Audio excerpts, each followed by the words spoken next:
أيتها المواطنات أيها المواطنون، نخلد معا في الفاتح من نوفمبر ذكرى اليوم الذي فجر فيه الشعب الجزائري ثورة التحرير الخالدة والمباركة، وهو يوم تاريخي وفاصل بعد مقاومات شعبية ونضالات وطنية على مدار عقود طويلة قاسية ودموية عانى فيها الشعب الويلات، وهو يواجه استعمارا استيطانيا ويتصدى لأطماعه وعدوانه الآثم، رافضا بما أتيح له من أشكال المقاومة اغتصاب أرضه وتدنيس تاريخه وتشويه هويته.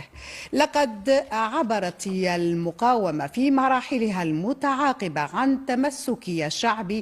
الجزائري بالأرض والتاريخ والهوية الجزائرية المتجذرة